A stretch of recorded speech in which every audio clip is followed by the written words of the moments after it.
I was sharing your stupid link. No, I'm just kidding. It's okay. Here we go. The views and opinions expressed in this podcast are those of the individual co-host and do not reflect the official policy or position of the Firearms Radio Network and or their employers. Viewer discretion is advised. This is especially true on our live shows. Broadcast for shooters, hunters, and gun enthusiasts. This is the Firearms Radio Network. The bandwidth for this episode of This Week in Guns is sponsored by Patriot Patch Company. PatriotPatch.co. Welcome to This Week in Guns. This show is brought to you by the Firearms Radio Network and Patriot Patch Company. And this show offers commentary on the latest firearms industry news, information, and buzz. I'm your host, Sean Herron, and I always say it, but it always is my pleasure to introduce our panelists. First up, we have historical firearms researcher and host of Sea & Arsenal's Primer Small Arms of World War I series, Othais in the house. How you doing, buddy? Hi, that's a lot of words, man. It is. It's like it gets longer every time I talk to you. I'm going to tack on to that. Perfect. Next up, we've got veteran author, Second Amendment advocate, professional rabble-rouser, and host of the Matter of Facts podcast, Phil Rabelais. Welcome back, buddy. Thank you, Sean. Thanks for having me. Glad to have you both. And before we get into the show, let me just remind everyone to check out the Patriot Patch Company. It's patriotpatch.co. You get cool patches. You can even sign up for their Patch of the Month Club, which is like Columbia House, except you don't get stupid DVDs and CDs that you just forget to send back and then get charged and taken into collections for. You actually get patches, and it is awesome. And you don't even have to send them back. That's the best part. You get to keep them, put them on your wall, put them on your hat, put them on your jacket. It doesn't matter to them. Patriotpatch.co is where you find those and sign up for them. And let's just absolutely get into it. First up, New York judge rules that a concealed weapons permit is insufficient probable cause for a vehicle search. This article comes to us from AmmoLand, and this is a court case that's been going on for a while, but New York judge decided that it wasn't enough. So this is a guy from Colorado. He was in New York. He got pulled over. In addition to his license, he turned over a Colorado concealed carry permit and a Colorado driver's license and several other things, which they then searched his car, found 2 firearms and like some ninja stars and some other interesting things. They did actually ask him, do you have a gun on you? He said no. They searched the car, saw a gun. So he didn't have one on him. He just had them in the car. I mean, clearly duty to inform is different in all of the 50 states, and ignorance of the law is no excuse to not obey the laws. I'm doing air quotes for Phil. But Phil, I want to start with you. What do you think? I have mixed feelings about this because on the one hand, I mean, I'm glad the ruling went the way it did. But on the other hand, I really wish this would be an opportunity to highlight how freaking stupid New York's laws are in general. Oh, yeah. I mean, you know where I stand, Sean. I'm the constitutional carry guy. I'm the Second Amendment guy. I'm the one that says the Bill of Rights was just fine the way it was. We didn't need a whole lot more laws after that. So the fact that it even requires a concealed carry permit is annoying to me by itself. But I'm glad that for once the legal system seems to have worked the way it should have. I don't like police officers having carte blanche to search anybody that they get a wild hair if they're behind a search. Yeah, I agree. He even got a letter from a Colorado sheriff, the Grand County Sheriff's Office, talking about what a great person he is and a citizen, and that he was a volunteer in multiple things. And, it is a good argument for constitutional carry. We saw Shaneen Allen get in trouble for this in New Jersey, and Governor Christie actually had to pardon her. It was a disaster. Othais, how about you? I agree. It's a cascade of issues. Although you said this is out of New York, correct? Yes. Aren't they like the stop and frisk state already? Like, how do they get away with that where they have no probable cause and yet they have to have probable cause for this? That is New York City, I believe. Stop and frisk is just a New York City thing. So anything nobody's fought against that and had it overturned at the state. Never mind. I don't even want to think about it. Like we're so used to like First and Second Amendment violations. We haven't even gotten down into the Fourth Amendment violations and things like that yet. But I know. It's just ridiculous. So yes, I agree that like having a legally granted document from another state is not probable cause or suspicion of criminal whatever. I get that. And then second to that, I agree that why would it be a crime to have a firearm in the United States of America unless you were a felon? You know what I mean? So whatever. Yeah. And please, for God's sakes, nobody on the audience say if you have nothing to hide, you have no reason to to gripe about being searched. That's not how this works. The way this works is that you have a right not to be screwed around with by your local law enforcement officer if you haven't done anything to warrant that. And there's a limit to reasonable suspicion, and this is past it. Definitely. You just got called out over in live chat. Molly said, didn't need more laws after the Bill of Rights, in quotes. I don't know. Banning slavery sounds like a pretty valid thing. Well, but if you really want to get into the U.S. Constitution, it does have a little blurb in there about all men created equal. And if we would have paid a little more attention to that part, you wouldn't need the law that ended slavery, would you? Oh, there you go. Boom. You can take the U.S. Constitution and the Bill of Rights, and that pretty much spells it all out. Any laws that were required after that, in my opinion, is a failure to read the freaking Constitution in the first place. I get into so many fights about the Civil War because I still live in the South. I can imagine. But I'm always like, you got to understand, it's a procedural problem. If they had pointed at the Constitution and said, we're going to make them free and give them all the rights, the South wouldn't have a leg to stand on. But then they went and said, no, we're going to make a complicated law that allows them to not be slaves, but we're not going to make them whole people because we're not going to go that far. And that kicks off this whole cascade. And it's like, what if we just made them whole people with all their rights right at the beginning? Oh, wait, that wasn't going to be an option because every side was at least a little bit racist. And so I get in trouble all the time from both sides for saying that. Because I'm just like, you guys didn't go far enough and the other side was wrong. So what do you want? Like, it's also equally worth pointing out that the importation of slaves had been banned some decades prior to the Civil War. And if the Civil War had never happened, sooner or later, slavery as an institution was going to collapse under its own economic weight because the Industrial Revolution was well at hand. And it was just cheaper to use machines than to whip people in the fields. It was going to happen in any way. I'm okay with a war for human rights, just to be fair. Like, as long as it's for human rights. But half human rights is a little weird. But we should probably stick to the news before we get in trouble. I mean, I'm okay with a war for oil, but that's just me. If we get to keep the oil, sure. Right. But we got to give it back. Why? Sean, can I just point out that the war for oil is for, like the kind of oil you put in your car, not for cooking oil. So that might change your opinion a little bit. Oh, well, in that case, I'm out. Molly cedes your point, Phil. Let's move to the next story. Baltimore woman will use gun buyback money to buy a bigger gun. So they had a gun buyback. She showed up with a 9mm. She turned it in, but then she told a news reporter that the only reason she turned it in is because she's going to use that cash to get an even bigger gun. And I think that's awesome. I think that that's what everyone should do with gun buybacks because they're stupid and they're worthless. And there's a lot of evidence that they actually hold no value and they don't do anything to decrease crime. Othais, what do you think? I think it's hilarious. I mean, if you're going to offer an economic incentive for something like this, then if people find a way to abuse that, then it's just hilarious to me. Wasn't it somebody came out and said that they were offering, was it like $25 for PMags or something? And they were selling for like $13, or you could just go double your money. I can't remember now. It was something that sort of just came up on my radar a few days ago. That's in the article. Yeah, that was exactly it. They were giving $25 for them. You can buy them online for $12. Even cheaper if you can find them on sale. Phil, double your money. Yes. Phil, what do you think about the buyback to buy a bigger gun? Well, I still don't understand how no one puts it together that a gun buyback is funded by tax dollars. So what the government is doing is they're saying, we'll give you some of your money back that we took from you in the first place if you give us your property and your rights. Yeah. How about you just quit taxing me so much? I keep my money, I keep my rights, keep my property, and y'all can keep leaving me alone. I could not actually agree more. And it's kind of crazy that gun buybacks seem to be a better thing than Trump's just take our property stuff that he's trying to do right now. Please, are we going in that direction? Maybe. We'll be 45 minutes. Me and Othais complaining about that. No, let me know when we're ready to talk about that topic because I got goodies there. Okay, definitely. We'll definitely add that.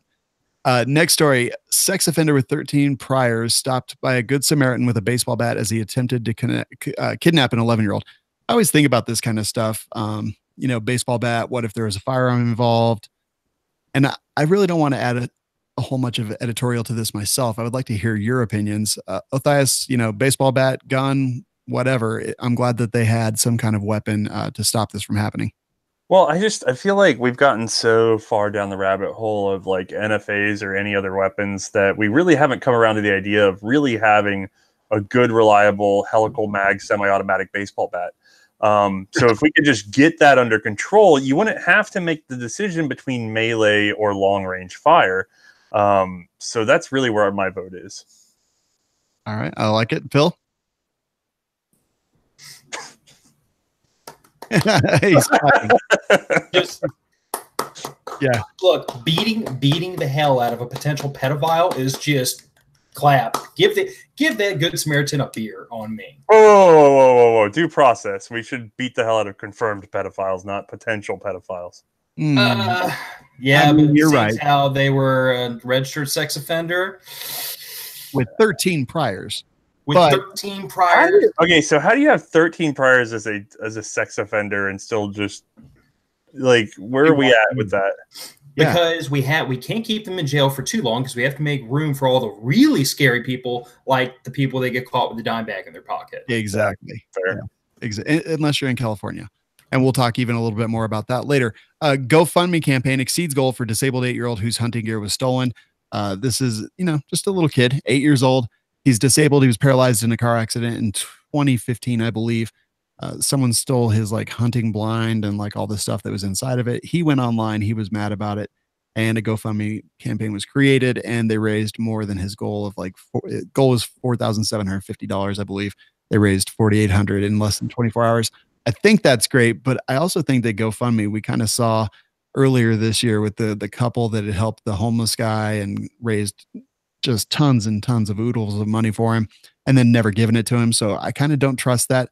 This is good news. I think it's a good thing. Phil, what do you think about the whole thing? Well, first of all, I hope whoever stole the kid's hunting gear has some horrible misfortune befall them because that's disgusting. I'm glad it happened. I'm honestly kind of surprised GoFundMe actually executed a campaign to purchase hunting gear. I mean, that's the only part that really kind of cocks my eyebrow. Like, when they actually did it? Impressive. When we say hunting gear, did he lose a firearm in this process or what? It doesn't say in the article. It just talks about all the gear that helps him hunt because he is disabled. So there was so it was specialty medical probably gear. Yeah, stuff like that. That's really weird too, because why would you? I mean, I get it, if somebody left a rifle in the woods, you could even say it might not be stolen. You might be, if somebody found a hunting blind with a rifle in it, they might have taken it out just on the basis of like, maybe we shouldn't leave this rifle laying here. Yeah, I don't believe there was a firearm involved. No. But I'm saying, like, if you're telling me that this was supposed to be medical gear or mobility gear of some sort, that's weird. Because you're gonna go sell that on the disabled 8-year-old market? Like, I don't understand. Yeah, people are a-holes. Yeah, they really are. And the blind was made by his grandfather for him, so kind of an interesting thing as well. Yeah, a little bit of good news. And let's go directly into some bad news, or some bad situations. Blackwater security guard convicted in 2000 massacre of civilians in Iraq. This is like a really long, drawn out thing, but this guy was actually just convicted within the last week or so. This is the one where it was Blackwater. They were, they were on the lookout for a white Kia that had bombed a place earlier, or was suspected of bombing a place. It came up. One of the guys opened fire. 14, I believe, Iraqis ended up dead in that situation. I'm so conflicted about stuff like this. On the one hand, we put, our soldiers and our contractors in these horrifying places with, just everyone trying to kill them. And then we're surprised when people die because whatever happens. And I'm so conflicted on this. I'm like, yeah, if it's murder, that's one thing. And he was convicted of first-degree murder. Several other people have all been convicted, although their sentences were vacated, and they had 30-year sentences each. So I guess we'll find out. But Phil, what do you think, man? I've really mixed feelings just because I was in that country a couple years prior to this incident happening. But I mean, fog of war is a thing, and it's incredibly difficult to reconstruct accurately events that happen after the fact. And I guess the thing is, like, having been in kind of sort of a similar situation like this, when you get intel about a certain vehicle or a person who meets a certain description involved in an attack, that sets your alarm bells off. And when you see another vehicle matching that description, I get it, they're common, you're going to be keyed up and ready for a fight. So my thing, and this is the thing that no one outside of the jury and people familiar with the case could really say is, how was that vehicle or that driver behaving? Because I can tell you from experience that a majority of people in that country, they giggle when you point a rifle at them. They are completely desensitized to violence by decades of living under Saddam's rule and his henchmen, and they will provoke you just to see if they can get you to shoot. Because I've seen it happen. I don't know if this guy was provoked. This guy could have completely and totally jumped the gun, burned these people down, and he deserves what he gets if that's what happened. But I can't rule on that one way or the other, not having seen all the evidence. I can only say from my own personal experience, I get really leery of things like this, and I would hope the evidence is overwhelming if you're going to convict somebody after the fact, because you put a person in a situation where they have a split second to make a life or death decision, and then you take, almost 10 years to pick it apart afterwards? Yeah. I don't like that. My point of view is give the jury the same half second and see what decision they make. Yeah, when the result of that half-second decision could be your own death, it's just absolutely crazy. And the jury foreman even said that he feels like, or that they felt like, the murder one was just kind of ridiculous because, you know, there was just no other options. It was guilty of murder one or not guilty of murder one. There was no other lesser charges. But this is the moment in time the jury can step in and say we refuse to convict at that charge. Yeah, unfortunately, they did convict of that charge. Well, but I guess what I'm saying is this is why I was recently asked to serve on jury duty, and I was dismissed because it was a possession charge, and I flatly told the judge I don't agree with the criminalization of controlled substances. I don't believe the government has any right to be involved in this. And they politely said, "Thank you for your time," and sent me on my way. Because I made it very apparent. I'm like, I understand what the law says, but the law is freaking wrong. And jury nullification is a thing. The jury can say the law is wrong or the charge is wrong and step in.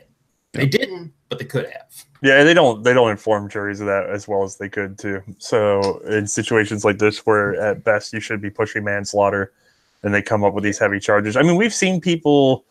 Oh, what was it? The shooting where the guy was crawling on his stomach. Yeah, and I think they lost that one because they went straight for like murder or something crazy, and that it was a charge they were never going to get. So they went all out on the worst thing they could convict for. And of course, that ended up losing the case entirely because it's like it's all this or nothing. And it's one of those things where it's like, I don't know if you're really after something like this, you should creep up on manslaughter, unless you have a very clear cut case. So now, if they managed to get a murder one out of it and they charged with a murder one, they must have felt they had very strong evidence. But I don't know what that evidence is. I haven't seen it. Yeah, I hope it was strong because I mean that's. To be fair, very, very recently we had that guy that drove through the crowd at the protest, and he ended up getting murdered, and people are very upset about it. But then you start looking into it, and apparently there was some evidence of premeditation that he was saying, I'm going to go down there and I'm going to antagonize, and if they get in front of my car, I'm going to run them over. And it's like, well, if you're looking for a fight, but then people get mad because it's like, well, it was a heart attack brought on about because of the trauma of that situation, but not directly from the end. And you're like, now we're getting into the weeds, but. You know, it's pretty compelling when you turn around and you're like, you're watching a video of a man with people banging on his car and he drives through the crowd to get away, and you go, well, that man's innocent, until you find out that a week beforehand he's like, if they come near me, I'm going to run them over. And you're like, wait, why did you go there? Like, you weren't caught by surprise, you were there on purpose. That's a whole other set of, you know, so it's tricky. Yeah, I agree. Next story, Wisconsin felon arrested for taking gun from man who was open carrying. So this was a guy open carrying, had a open carry pistol in his holster, had a long arm open carry, and I believe a machete I saw somewhere. Where was he, at the mall? Where was he? He was just on the street. He was prepared. He was on his way down to Circle K. No, he was out there doing like a open carry kind of protest thing to raise awareness and whatnot. Wait. He was doing a protest, or he himself was on his own? He was openly carrying, and let's see, I'm looking for the quote here. So yeah, he was carrying two handguns, a long gun, and a machete type knife in a sheath. He was trying to make a statement about the right to bear arms. Oh my God. Felon rolls up, takes his gun from him, points it at him. Open carry guy points his rifle at him. Let's see. The guy who took wait. Yeah, Is there video of any of this? I don't see any whatsoever. There's all just right. So he gets approached by a dude, stops his car. no. They're both on the street. They're both okay. hanging out on the sidewalk, loitering. So I guess the other guy could have gotten up behind him or something and yanked the handgun. Maybe That's likely what happened. Yanked the handgun out of his holster. But he went for the rifle, not the other handgun. Let's see. I think there's two places in this article. One says he pointed the long gun. One says he pulled the other handgun. The guy who took his gun said, "Why you want to kill people?" The man responded by saying he was armed because it was his right and for protection. When he pointed the man's gun back at him, the man pulled out his long gun, pointed it at the bad guy, at the felon. He left with the guy's handgun. The police were able to locate him a short time later. He was charged with carrying a concealed weapon, felon in possession of a firearm, and strong arm robbery. What the?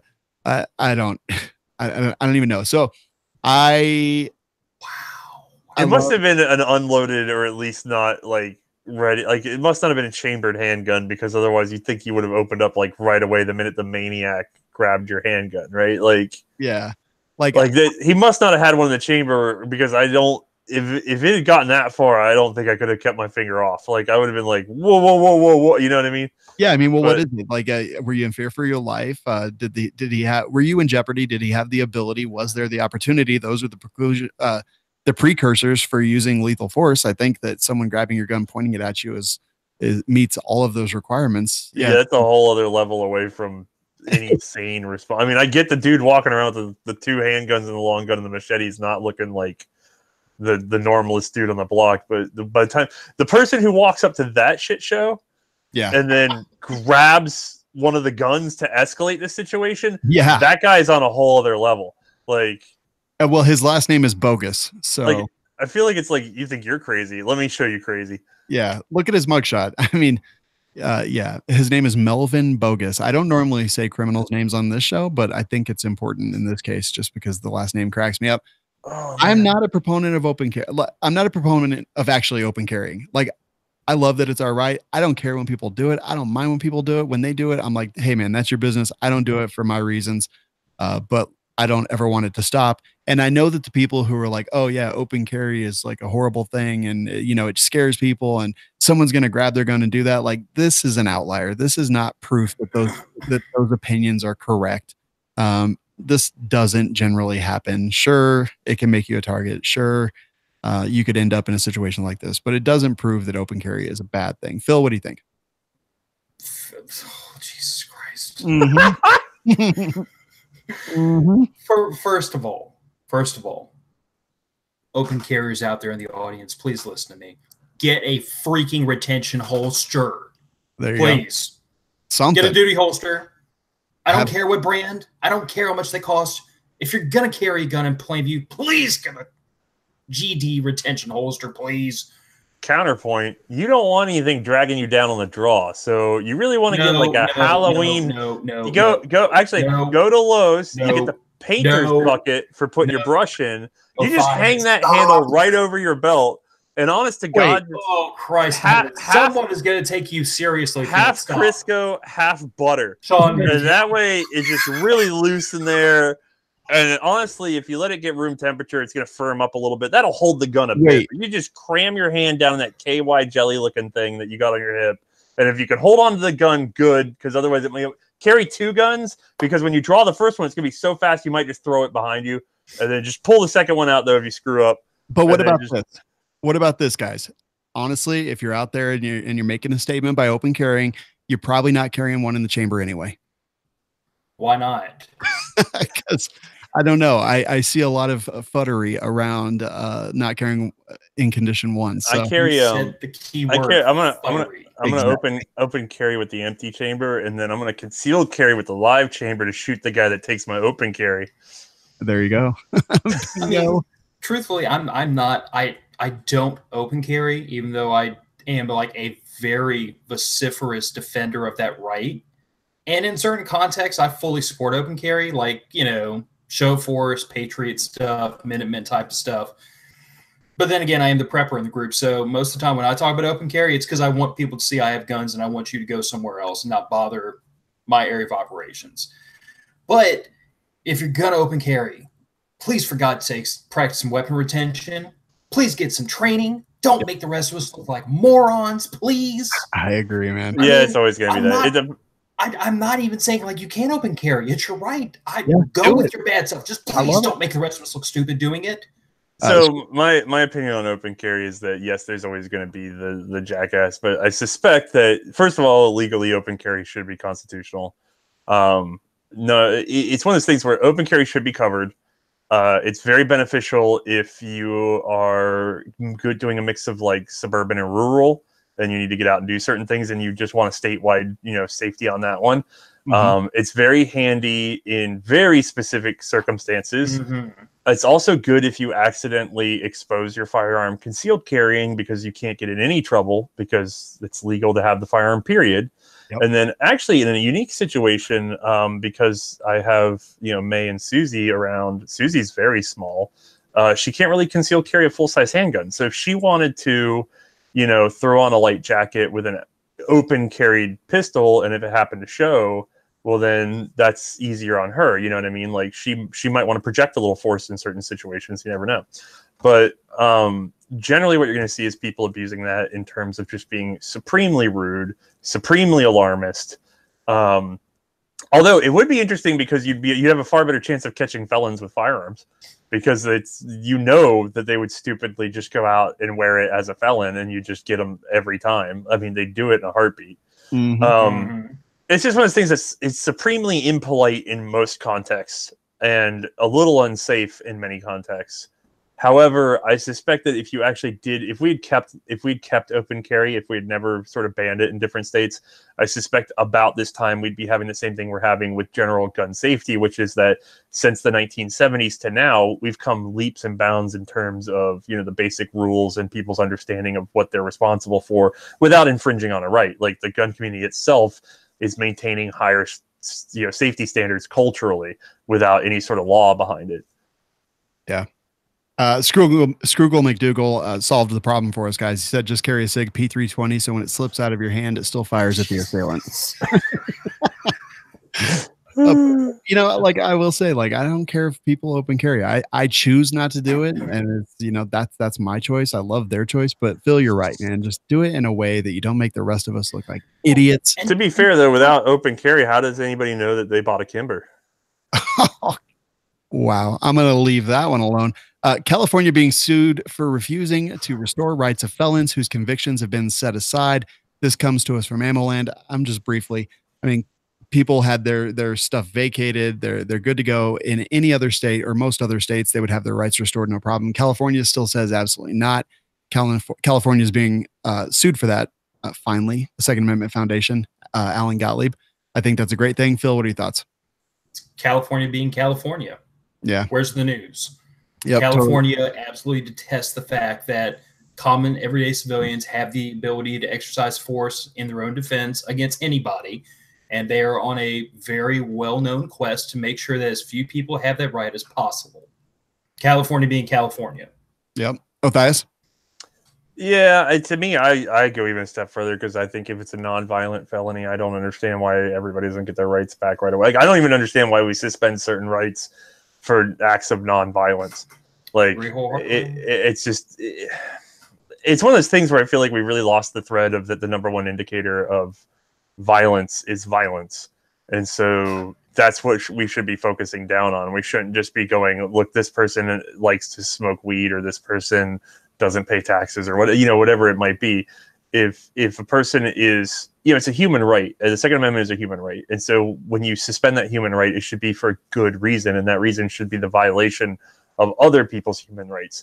And there are crimes out there that do not actually ruin autonomy for another human being or show signs of ruining autonomy for another human being. Like, it's just one of those things where it's just like, just leave it alone. And so if you've done, it's also interesting because if we're talking about this sort of reform movement where people say that criminals can be and should be reformed, well, then you're almost getting to territory where you have to restore the Second Amendment rights even for violent felons if you've decided that they are no longer violent. Like, it's weird, but you're like, hey, if he's out of prison, he must not be violent anymore. You're giving the you're giving this government's rubber stamp of approval that this is a reformed human being. Do you not believe that? Because if you don't believe it, why are you letting him out to begin with? And that is exactly what I throw in people's faces constantly is if we as a society held our government accountable and forced them to rule one way or the other and say either this person can be trusted with their rights, with firearms, with the right to vote, with all this, then give them their freaking rights back. And if they can't be trusted with those rights, then don't let them out of jail. Now, someone's going to say, prison overcrowding. But my point is, if we hold the state's feet to the coals about it, sooner or later, they're going to have to come to terms with the idea that either we keep these people in jail because they're violent, repeat offenders and they cannot be trusted in society, but that then means we have to criminalize victimless crimes. Or they let these people out, they restore their Second Amendment rights, they immediately turn around, abuse them, and end up back in freaking jail. But my point of view is that if you let a person out of prison, you're telling me this person can exist in polite society. If they can't, why are they out?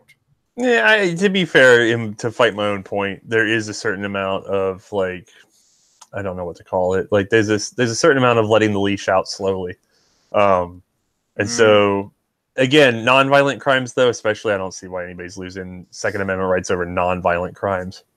Yeah, but I hear what you say about let the leash out slowly, but to me, it's like, do you let the leash out slowly when you let that person out of prison and they can move in right next door to me and they're a multiple repeat violent felon? That's not letting the leash out slowly. If you let them out, you're telling me they're rehabilitated. If they're not rehabilitated, don't let them out. Well, the problem is not that prison is not really to rehabilitate anybody. Prison is to punish. It's punitive, not rehabilitative. That's why recidivism is so high. Or we could do this like Escape from New York and put them all on an island. You know what? Snake Plissken for president. Next story, Sacha Baron Cohen says there will not be a season 2 of Who is America. This actually makes me sad. I am genuinely sad because I think that him outing some of the king of FUDs out there and making them look like stupid idiots is a great thing. Yeah, it's damaging to 2A stuff in America, but you know what? When someone's an idiot, I think they should be called out for being an idiot. Somebody give me a reminder on this. What happened in the previous season? Oh, I mean, he made some dude put his butt to him because it was a means to deter someone from kidnapping him, made him bite a fake penis as a means to deter kidnapping. He just fooled a lot of prominent. These were known Second Amendment defenders, right? These are if I got caught doing this, right? We're talking about my tier of. No, much bigger. We're talking politicians. We're talking just ridiculousness. And people were like, "Oh my God, this is so damaging to the 2A cause in America." I agree. It was horrifyingly damaging. But until we can call out our own people for just being morons and FUDs, I don't think anything's going to get any better. So he says that he's not going to do season 2 because the surprise would be gone. I say do season 2 because I think that the people that you fooled into doing dumb shit like this are going to just do it all over again because they're just not going to pick up on it. And I don't think they're the smartest of people. Phil, what do you think? I have no opinion. I shut off my DirecTV years ago because I got tired of exactly this kind of nonsense, and I don't let it into my home, and I don't have any opinion. Yeah, I watched it on YouTube. Don't care about celebrities. Don't really care a lot about politicians either. Yep.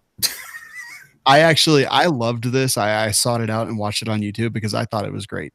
I voted for Trump because I wanted our political process to blow up. And it seems like it's working really well because in order to rebuild, we need to burn down. And I think that this is the exact same kind of thing. Othniel, any other thoughts on this one? No, I like the idea that by sort of letting people get caught in the open, you refine your own side. But at the same time, I think if you I'd have to see the whole show. But if it had one particular bent, if it wasn't a sort of equal opportunity offender like, say, South Park is, then I think what you can end up with is sort of more like where The Daily Show ultimately went, where they just started pounding one side of the drum so hard that I have people in my life that have come to sort of personally ridicule because they were exposed to that stuff for so long that I don't think they can divorce the sort of nastiness from the humor of just making fun of someone from one side of the fence because only the worst side was represented. And so you can do damage culturally if you really, really bang on that, but that's already being done by a number of outlets. And so if these people weren't prepared to be on their feet in a defensive posture when exposed to a camera at this point, I don't know how to help them. Like, we are way too far in this process for you to just get relaxed with a camera turned on you. Mm-hmm. Yeah, I totally agree. And these people did just horrifyingly stupid things and deserved every bit of negative publicity and, impact that they got.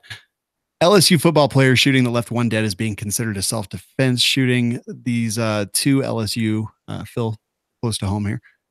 They were selling some electronics or something. Dude walked up, tried to rob him. One of them pulled a gun, shot him multiple times. Looks like it's going to go down as a self-defense case, but this kind of stuff it always does freak me out. There's a lot of publicity because of who these people are. A lot of people talking about, my heart hurts for Clyde and Jared, the LSU players. Not sure the public and LSU fans truly understand how kind-hearted and sweet these two young men are.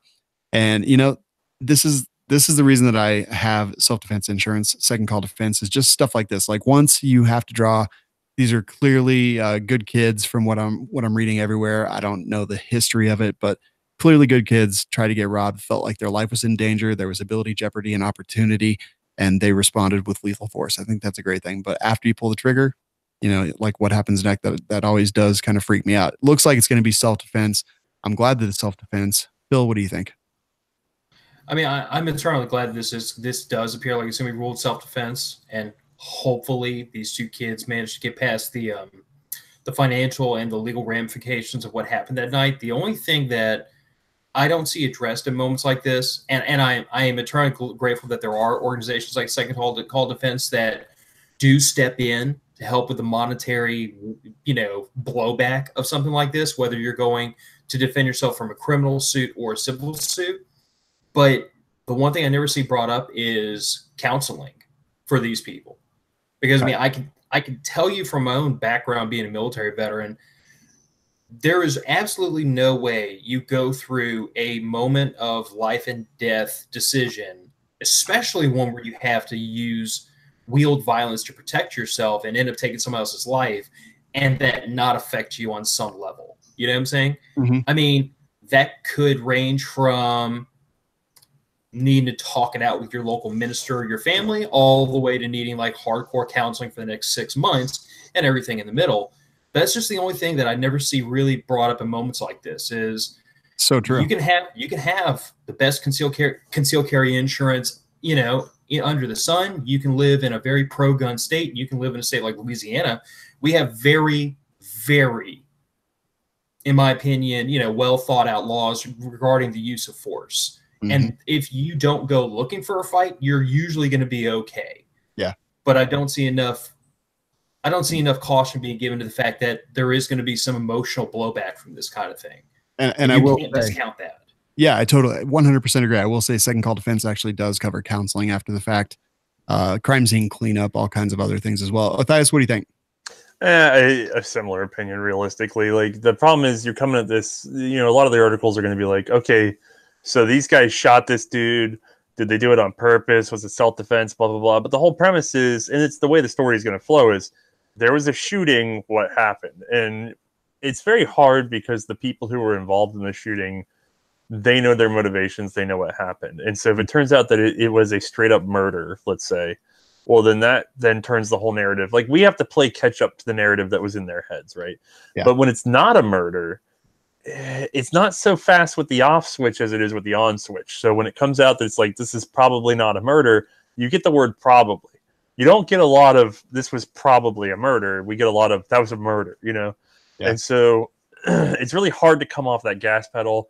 In the meantime, just to sort of put it out there for, what people are thinking when we're talking about how these, players are reacting, they went to sell a piece of electronics. So their idea was, I don't want this piece of plastic and metal, and I'd like some green money, and I'm just going to go do this deal with someone. He wants what I used to have. There's probably even, I don't know about you guys, but if I ever sell anything more person to person, there's almost an element of sort of a friendliness to it, because it's like, well, this guy wants something that I have. And you kind of expect to have a quick conversation, and just, it's another human interaction that you're generally going to enjoy. And then you're going to get some cash and you're going to walk away. And somewhere in the middle of all that, you got to shoot a guy. And so it's a strong 180. Like, I don't think people really appreciate, like, all of a sudden there's a gun pointed at you, and you're going to point a gun back. And are you going to pull the trigger? I guess you're pulling the trigger. And then, I mean, it is a lot of decisions very quickly that have turned your world inside out in a moment. And so when it comes to light that it's really not likely that this was a murder or any sort of attack, maybe it's time to be a little bit more sympathetic. Yeah, could not agree more. If you'd like to find out more about self-defense insurance, just in case you ever end up in this situation, go to firearmsradio.tv/SCD. You can find out everything there and get a free month just for trying it out. Moving into the next segment, school shootings have given rise to a $3 billion school safety industry. I mean, clearly this is going to happen. Everyone talks about protecting children, protecting schools, doing all these different things. And of course, you know, this market will jump up behind that. I'm surprised at how large it is, $3 billion. And that's, you know, pepper spray, panic buttons, threat extinguishers, which are this spray is called, extra school resource officers, things like that. There's going to be an impact. One school spent $60,000 on bulletproof whiteboards. A school district in New Jersey spent more than $400,000 on shatter-resistant film for glass. One school district spent $260,000 for in-class bulletproof shelters. We all know that this money comes from somewhere and that education is going to suffer as a result of this. So it's this big balance that we all have to do. Matthias, what do you think? This gets tricky because we do tend to provide security for things that are valuable. Like we tend to put up, you know, reinforcements for banks. And I think it's hard to argue that a classroom full of kids is worth less than the contents of your average neighborhood bank that has bulletproof everything and vault door, this and that. So it's kind of funny. Like, I feel bad that essentially we are reacting to what is a lightning strike. Like the occurrences are low. They make for very large media attention. It is very sad when it happens. I would not wish for any one of these incidences to actually have occurred. If I had a wand, I would undo all of them. So now that they are in the public consciousness, we have to play the game of how likely are they and how much money will we spend to defer that risk. And that's a very clinical way of thinking about what are children's lives. So I don't fault anybody for going a little crazy with buying up armored this and armored that for the school kids. And I don't fault parents for being worried about it when it's on the news all the time and they don't understand sort of guns or self-defense or anything like that. I do get a little irritated when people are just sort of outright against having either armed guards or armed teachers because, again, the way you protect valuables is with armament. I mean, our politicians are protected by guns. Our money is protected by guns. Like it's fortification and offensive firepower are the two things that we've used to protect everything of any real value. So you can apply it to your children. I understand that it's not a pleasant sounding thing. It doesn't ring with, you know, just sort of an open campus like I had in high school. But if you're afraid of this, despite its statistical improbability, and you want security, well, then, yeah, you're going to see these sort of things. It's the only way to provide security. There's not another form of security for this. I know you think there is in the form of, like, transforming the entire national culture and, you know, human rights as defined by the Constitution, and that will somehow make your children safe. But I feel like spending a couple G's on armored bulletin boards is probably going to be easier than that whole conversation. Right. I mean, and that's a lot of money for some whiteboards, I have to say. Yeah, I think there's also, I guarantee there's some level of people profiteering on this. Oh, yeah, absolutely. Without question. I mean, it's a cottage industry. It's going to pop up around whatever bad thing happens. Phil, what do you think? Well, first of all, I'd like to say that my local school district where my daughter goes to school opted for the armed school resource officer instead of the what was that, $400,000 shatter resistant film for glass. Yes. And I like that. I like that solution a lot better. I agree with everything Matthias is saying. Absolutely. I don't really get really wrapped around the axle about the idea of hardening the school. I mean, if there's some one really basic thing you could do that would harden most schools is just to lock the exterior doors. I mean, where I work at a controlled access facility. You have to have have a card to be able to get into any exterior door on the facility. And if you don't have a card, you can't get in. Something as simple as that, just locking your freaking doors, that makes it a lot harder to get in. Now, someone can certainly shoot through the windows, but statistically, most people like doors instead of windows. But the only thing I keep going around and around about is the fact that if we are going to have this discussion about spending billions of dollars hardening these schools, then why can't we have a discussion about not even arming teachers? I don't like the idea of arming teachers. I do like the idea of letting teachers go get a concealed carry permit as is legally required by their state, or constitutional carry be my preference, and let the teachers make the decision, I want to carry.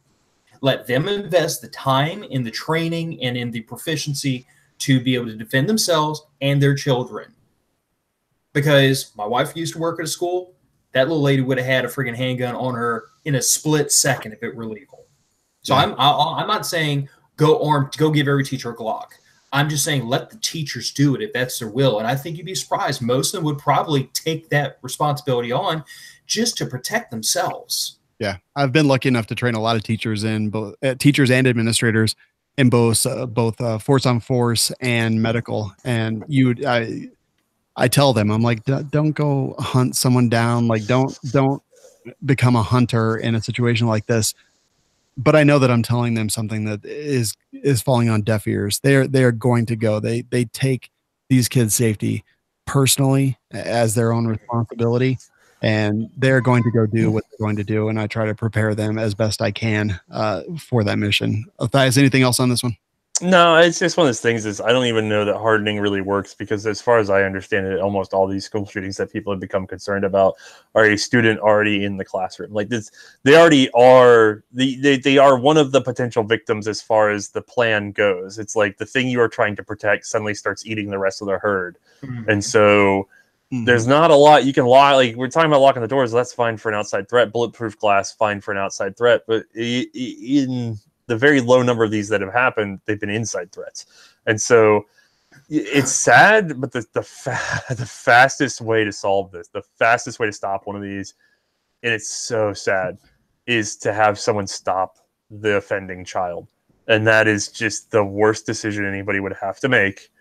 But it is also the one that's going to save the most lives. And sometimes decisions are just awful decisions. Like, we get cornered as human beings into making terrible decisions all the time. And I'm not saying that this is a clean, joyous thing. I'm not going to be one of those people that's like, well, you just got to blah, blah, blah, and just shoot it out the mouth and walk away. No, it's a rough call. But it's the most sensible one that we have available to us, short of like personal force fields. Like, I don't know what else to do. Yeah, we had a story last week, actually. There was they had found out about this plot by a kid to shoot the school. Someone heard them talking about it or found out about it in some way, reported it to authorities. Authorities went to the school that day, confronted the kid outside the school. Kid goes, shoots out the glass window, runs inside the school. Authorities engaged the kid, 14-year-old kid, I believe is what it was, or who it was. And police kill this child before this kid can kill other people.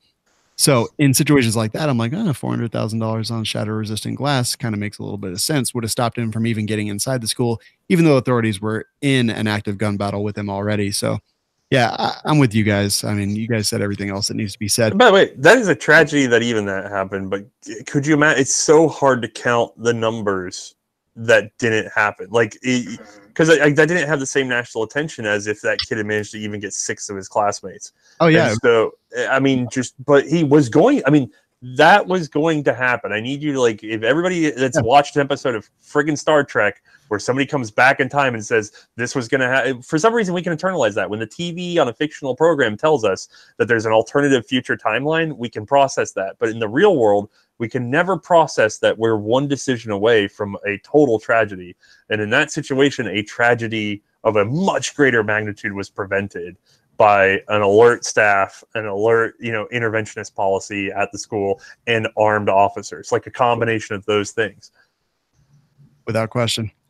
Next story is a little bit interesting. We're going to go straight to armed shoppers draw guns on men trying to steal tools. So there's 2 individuals, I believe they're 22 and 23 years old. They go into a store. They steal 4 nail guns, each worth more than $400. So we're talking about $1,600. And this is at a coastal farm and ranch store in Marysville, Washington. The men walked out of the store, get into a Honda Civic. Not sure why that's a detail that needs to be included, but then they're surrounded by 6 customers with guns raised. Court documents say the driver pulled forward, causing one man confronting him to land on the hood. Another customer shot at the driver's side front tire. A third fired twice at the rear tire. Police found the car unoccupied 3 blocks away with 2 flat tires and all the tools inside. Both men were apprehended after a search. Like, I mean, I don't know. I have problems. I also am laughing. It's great. Phil, what do you think? Oh, Lord. I know.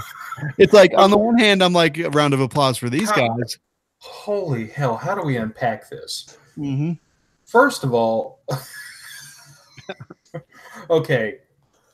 I'm not really crazy about the fact that these guys drew down on a guy in a parking lot who was attempting to leave the scene with property. I mean, on the one hand, you have a right to defend your property, but on the other hand, like defending property from a store is like this weird legal gray area. But on the other hand, the minute the vehicle moved with these people surrounding it, I mean, that demonstrates intent to injure. So they were justified in firing at the vehicle. I'm just envisioning like 6 freaking FUDs surrounding this vehicle, and they've created their own crossfire around this Honda Civic that's trying to leave the area. Yeah, they're going to. It's like 2 big Three Stooges with handguns. Yeah. And I will say that, yes, like once that hit that one person, that person had reason to return with lethal force. Like, yeah, yes and no. Hold on, because imagine if you're in your car, yeah, and then somebody appears in front of your car with a firearm pointed at you. Aren't you allowed to defend yourself with your car against the man with the firearm? Now, I get it. You're in the commission of an illegal act, but you're not in the commission of an illegal act that should result in you being shot. Like, it's weird, but you're doing like some sort of like vague misdemeanor. I mean, maybe a felony by numbers. You know what I mean? It's a felony by numbers, yes. Yeah, but it's one of those things where it's like, if I go out and commit insurance fraud, does that mean that I can't defend my life from the person who's mad at me for the insurance fraud? You know what I mean? Like, if you're mad at me because I committed fraud on you in some form, like I hustled your money out of you and you come gunning for me and I shoot you first, that's still self-defense. I did a wrong thing and I owe whoever's remaining of your family the money back that I stole from you. But it doesn't mean that I necessarily lose the right to self-defense. So maybe the guy in the car that got drowned down on should have run his ass over. I don't know. It's awful, and there's just so many facets to it that I hate and I love at the same time. Like property crime, like someone wants to steal from Walmart, I don't give a crap. I don't work for Walmart. Walmart doesn't pay my bills. Like, it's not my property. They're not trying to hurt me or my family. It's when it changes into something else. And as I always say, jeopardy, ability, and opportunity.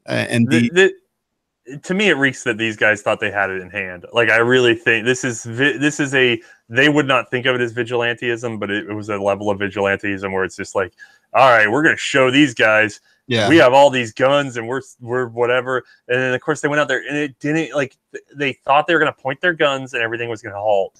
Mm-hmm. And it just, that's not it. Which is, by the way, is why we don't do warning shots. It's why we don't draw unless we are very, very, very likely to fire. It's why open carry isn't taken that seriously, because the only real reason that you go for a gun in defense is to halt a threat. You don't use it to make a threat. It doesn't work very well that way. People just, they think it does because they watch movies. It doesn't. The brain can't keep up with the threat. Yeah, and they're pointing a gun at somebody in the commission of a property crime, which again, like, that doesn't matter to me at all. If I draw my gun, it's because I intend to end a life. Like, my gun is not a deterrent. My gun is the final lethal option. Well, technically, you intend to preserve a life, like, at all costs. You know what I mean? Like, well, it would be to employ lethal force to protect my life or that of one of my loved ones. Right. All that said, how did these 6 guys know each other, or did they like do a quick gun check in the store, and be like, "Hey, they're stealing. You got a gun. I got a gun. You got a gun too." I mean, did they like do a? I mean, how did 6 friggin' concealed carriers coordinate this quickly? If there was concealed, if there was like footage of somebody going, "Everybody got a gun, come with me," and all of them marched out, I would laugh so hard. It would be amazing. You know what I'm saying? It's like, how did this even happen? I don't even, there's so much. And then firing at the tires, like, don't fire at the tires. It's illegal. And there's people behind those rounds. Waste of ammo. Yeah, it's it's a disaster. And again, still, even after talking about it, on the one hand, I'm like, bravo, sirs.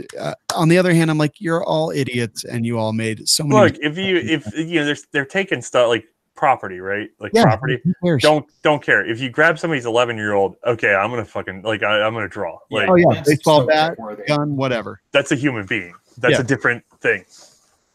This is a beautiful disaster. It is.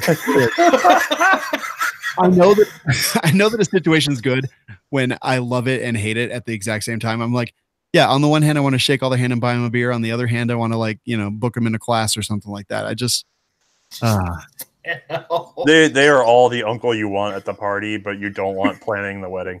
yes, I completely 100% agree. All right.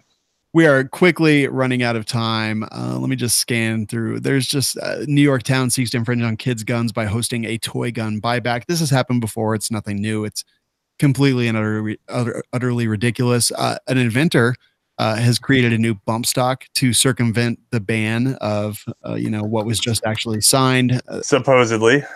Yeah, supposedly no real details on that yet. So I guess we'll see what that comes to. And I will say that the name of, let's see, it's Lord Rockwell. They reveal not a bump stock. They have like a diagram of a part, but don't explain how it works or anything. So I'm very curious to see. We know that in 2019 there's going to be alternatives. I mean, bump stocks exist because of the NFA, and when you ban bump stocks, another alternative will exist. Belt loops work, whatever. The unfortunate. I'm sorry. Yeah, I wonder if this is almost more like when Defense Distributed, Cody Wilson released the 3D printed gun. Even though the daggum thing blows itself up the first time you pull the trigger, the simple fact that they did caused politicians and the government to lose their freaking minds about it. Mm-hmm. So I almost wonder if you don't even have to have a working, not a bump stock. All you need to do is release like a diagram of it, just cause the state to realize, oh, damn, we really can't police this. You know what I'm saying? Because, like, I'm a huge Cody Wilson nerd, but that was his whole point of releasing the 3D printed gun. It's like, I understand it's not a viable self-defense because it blows itself up the first time you pull the trigger, but he did it as a political statement. And I wonder if this isn't in some small way in that vein. Yeah, and we're going to see it. They're going to market it. It's going to be, if they can figure it out, if they can figure out a way to circumvent this new regulation, it's going to come to market. They'll figure something out. Yeah, you cannot stop the signal. That's just the problem is what you've done though is you've set a precedent to just sort of change whenever, so that it'll just be, they'll come out with something and then they'll just change it again. That's the thing though, is they're going to creep up on just regulating rate of fire, which is where we're at. I mean, this is why we're fighting. This is why you shouldn't be happy with the bump stock ban. There's a lot of people that are sort of like placated by the fact that bump stocks are dumb or whatever, and I don't disagree. But I understand that you're wondering why people are upset that they've lost a trinket. It's not that they've lost a trinket. It's that the way they lost the trinket had no real legislative oversight and is very hard to pin down and leaves the door wide open. It seems safe when your Republican president does it, but when the Democrat president goes to do the exact same thing, you're going to be in a fury when they go after, semi-autos or whatever else. Like connector springs, match triggers. Jerry Michalek. Jerry Michalek's finger is screwed. Yeah. It's definitely going to be. All right, guys, there is one more story that I absolutely have to get to because I think it's important. It's kind of, we're going to end on a down note. I'm not going to get to the full auto news segment tonight, which is crazy. Kenny, if you want, leave a bunch of those in because there's so many good ones, and we'll definitely cover them next week. But the story that I want to get to, no matter what, is that teens were planning a school attack, so police confiscated guns from an innocent third party under red flag laws. These two 14-year-old kids, this is from Vermont, were planning to take part in a school shooting earlier this week. Another student overheard them discussing their plans. They told their parents. Parents called police. Police popped into action. And as part of Vermont's laws, the way they work, they do have some red flag laws. And for those that are unfamiliar, red flag laws basically are they create the ability for law enforcement to take away methods of harm. I guess we'll say firearms, whatever it happens to be, whatever method of harm they intend to use from people without due process. They go in, they take these firearms or whatever from these people, and then these people can go get them back through a court of law after they're told that they're not a threat. In this specific case, It wasn't the two 14-year-olds. It wasn't their specific parents. It was an absolutely totally uninvolved third party that had firearms that these kids were planning to steal the firearms from, said they had access to the firearms.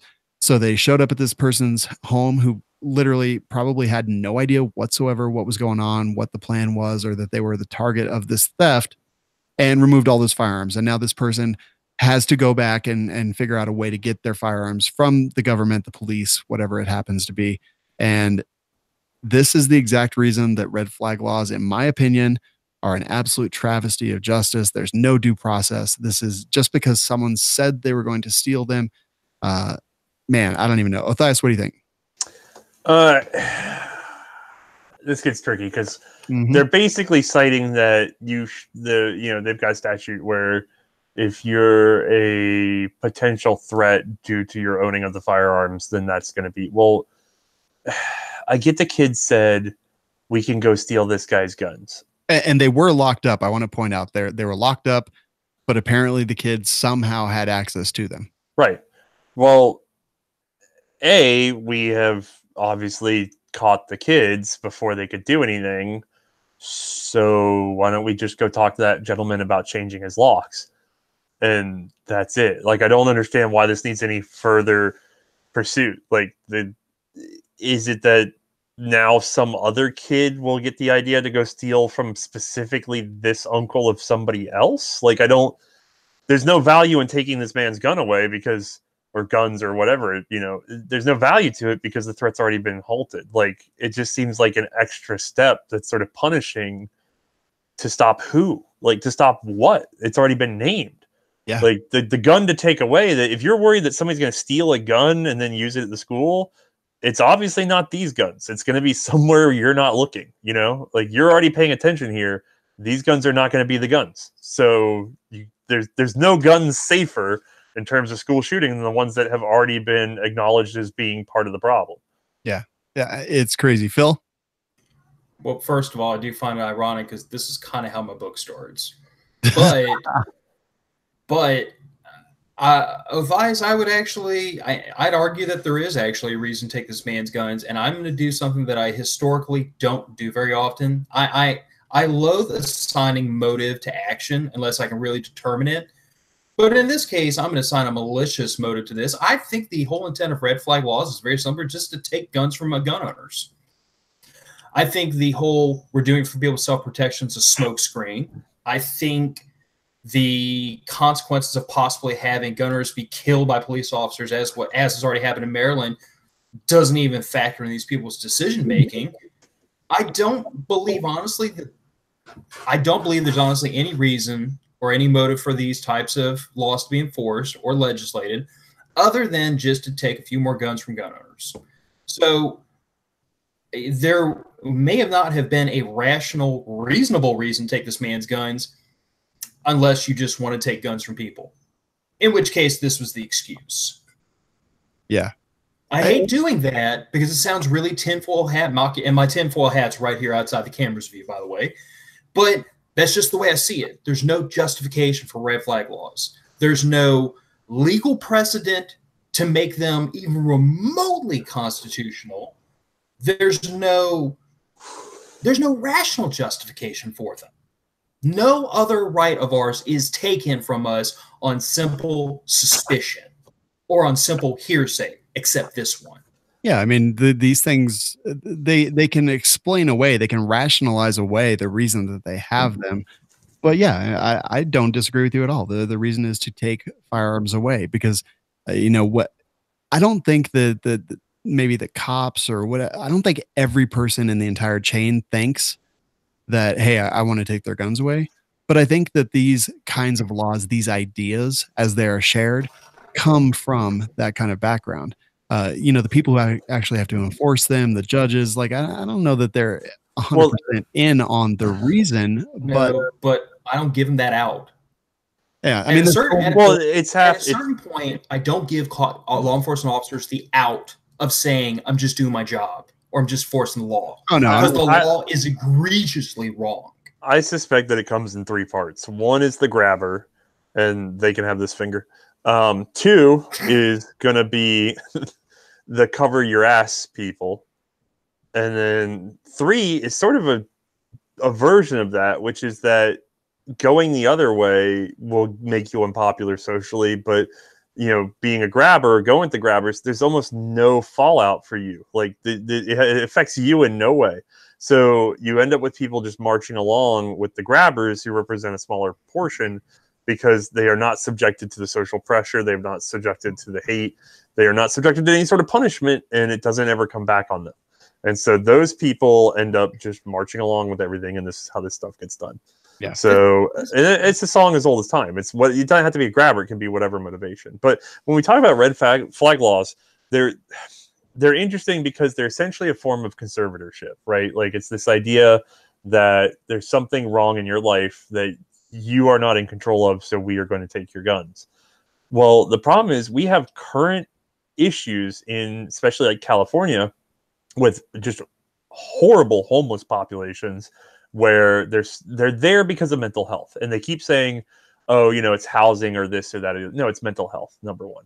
And then number 2, you're starting to see disease. Like you're starting to see typhus and stuff in California, but they can't go get these guys because they have constitutional rights, and they don't want to expand conservatorship. They don't want to expand the ability of the government to come in and say, you are unwell and you cannot make decisions for yourself.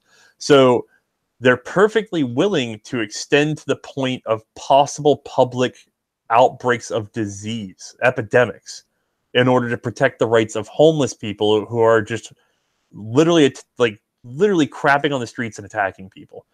Those people deserve to not be named. They deserve to not be unpersoned. They deserve all their rights, even though they're clearly insane and would benefit from forced medication. But the fact that you are a tax-paying, 8 to 5, working man, but you own firearms, there's something probably wrong with you. We can just step right in on your rights. Yep. All right. But the people you're talking about do not consider us to be mentally well or human beings. Yeah. So at this point, you can poop in a coffee can and yell expletives at people on the street, smelling like who knows what. And you're still doing better in the eyes of these people than just owning a firearm. Oh, well, that's just living in San Francisco. It's perfectly normal. All right, guys. That all over the country, though. I hate to say it. Yes, there is. All right, guys, that'll do it for tonight. So much good discussion. Always love having you guys on. It's like you guys are the perfect juxtaposition of each other. Before we go, though, I want to hear what you're up to, and I want our listeners to know how they can find you. Phil, I'm going to start with you, man. Author is now in the books. Tell us what you've been up to and where people can find all the stuff you're doing. All right. Well, as usual, you can find me on Facebook, Matter of Facts Podcast, and Instagram, same handle. Now, however, though, there's also a Facebook page called Author Phil Rabelais, and I released my first book. It's available on Amazon, paperback, and Kindle, titled American Insurgent. And it is the first in what's going to be a several-part series where I kind of give my own version of what I think would happen if the Second Amendment were repealed, house-to-house searches ever happened, and it's going to be suitably ugly. The thing I really focus on in the book, though, is that maybe like a third of this first book is action, and the 2/3 is like the main character arguing with himself and arguing with his spouse and arguing with the people that he's around, debating the cost of what they're about to do and debating the fallout, and even digging into like a lot of the marital strain put on this man by what he's engaging in, and the mental strain, the psychological trauma involved in wielding violence, even for what you consider to be a just cause.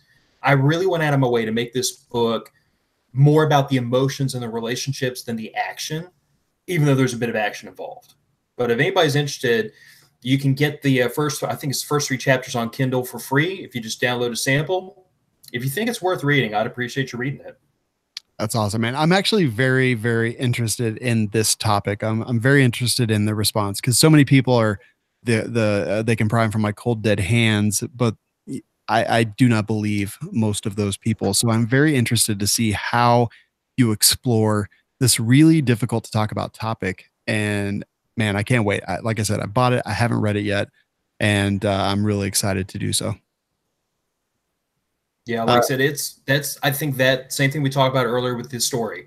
I think the psychological aspect to use of force is something that isn't discussed very often. That's the part that is missing from a lot of these, the hua, you know, I'm going to burn them all down and smoke check people. That's the part of the discussion that's missing. Yeah. What do you do? It's not, do you burn this guy down? It's what do you do afterwards? Name of the book one more time. American Insurgent. American Insurgent. Matter of Fact podcast. Phil, thank you so much for being here. Thanks for having me. Othais, one of the busiest men I know. That's because I sign up for stupid projects. So we're still doing the primer series, and then I've got a special project that hopefully will release in February. I'm actually really excited to talk about it, but since it hasn't happened yet, I've learned to never promise things that are not already done. So we have expended a lot of money and effort into a project that was a half opportunity already in our lap and half let's just hustle and get it done. So something very exciting should drop for February, I hope. But other than that, I can't really say. So other than that, if you just check out CN Arsenal, we've been working our way through World War I firearms in deep dive history. All right. I love it, man. So go check out both these guys. Absolutely love talking to them. I definitely suggest that you go check out their stuff. I watched like, I don't know, what, 2.5 hour long video from Othais just talking about, I don't even remember what it's about now. I watched the entire thing. It's that good. It is. I love the content. Absolutely appreciate these guys spending their time with us on a holiday week, and even changing the night because my schedule got a little bit crazy. So thank you so much, guys. Go check out everything they do. This show, as always, is produced by Kenny Ortega and is a production of the Firearms Radio Network. And we will talk to you in 2019.